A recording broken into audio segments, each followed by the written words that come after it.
Just because the Man of Steel is missing his son and wife doesn't mean he's not going to have to save the world. What'll happen next? Well, let's find out together in the pages of Action Comics number 1001, shall we? Alrighty then, so as we join the comic, we are treated to a very familiar scene. Superman is stopping a robbery by a bunch of goons with high-tech armor and weapons. Where are they robbing? Well, LexCorp, of course. It seems these guys were brave enough to try and make a play for Lex Luthor's own personal safe. Lex isn't home right now, he's away on business, whatever that means. Maybe it's Legion of Doom related, or maybe he's just getting some nice shoe polish for that cue ball of his. Superman makes short work of the crooks and at the same time decides to take this opportunity to ask them about the arsons. Hey, you guys are criminals. Are there any rumblings in the criminal world about who might be setting these fires? I am just at a loss. Because, you know, I mean, it's not like Superman has super senses to warn him about these kinds of things. It's not like he can just fly super high in the city and just use his supervision to wait to see when a fire starts. I mean, I guess we could chop it up to his mind being elsewhere, what with all his family strife at the moment. Now, back at the Daily Planet,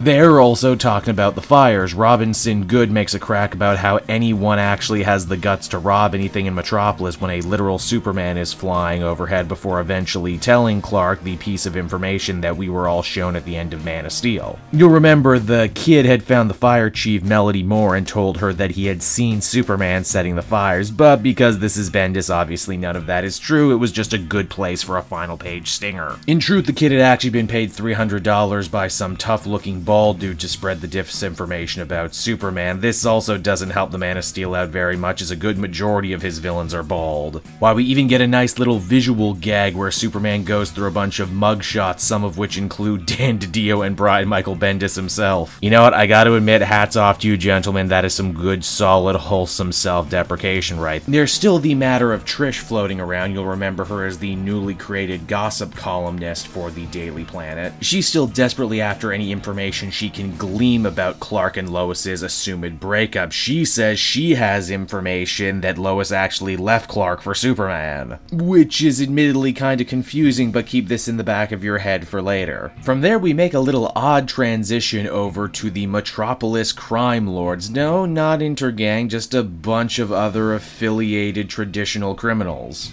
They all have fun code names like the leader Mr.Strong and his two subordinates, Yogurt and Lettuce. Did Toriyama write this part right here? Or did Bendis do what I sometimes do and skip lunch when writing these? Long story short, one of the guys at the meeting was the bald dude who paid the kid to lie. The way he figured it, if Superman is busy dealing with these arson cases, he'll be too busy to deal with anything they're doing. Mr. Strong greatly disagrees with this course of action, and because of that, we're introduced to his chief enforcer, a metahuman by the name of Red Cloud, who quickly dispatches the bald guy. Oh my, Red Cloud, how possibly did you get your name, I wonder? Could it be that you are a Red Cloud of some variety? I joke, of course, but Red Cloud does actually show herself to be fairly powerful, being able to jump inside a person's lungs and literally kill them from the inside out anytime she wants. Now I know what you're thinking, that's a pretty nasty lady, right? Well, hold on to that assumption, because as the comic winds down, we see what Lois is up to. Yes, she's back on Earth, but she's not living at home, she's in a hotel. Whereas we can see by looking at her notes, she's actually about to write a tell-all book about her relationship with Superman. Dun dun dun! Hey, DC Rebirth era Lois, remember when your New 52 counterpart totally outed Superman's identity to the world? Maybe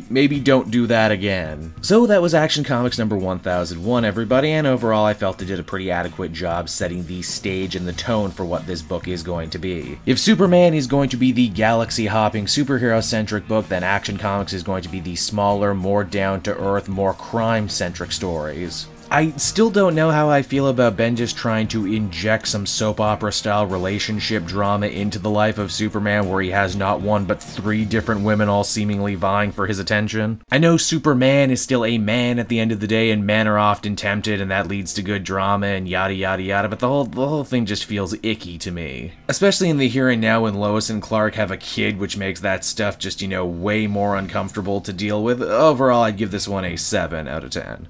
Hey there, everyone. everyone, it's Cape Joel again. I hope you enjoyed that video, and if you did, why not check out some of these other videos I've been hard at work on. And hey, while you're at it, you can also follow me on Twitter and Facebook at Cape Joel, so you're always up to speed on what I got coming out next. And if you really like what I did, are feeling in a supportive mood, please check out my Patreon link down in the description. Patrons get exclusive access to videos and content before anyone else, and you can do so for as little as $1 a month. So, until next time everyone, this has been Cape Joel, and I will be back again with more great comic videos that smack of greatness. Bye-bye.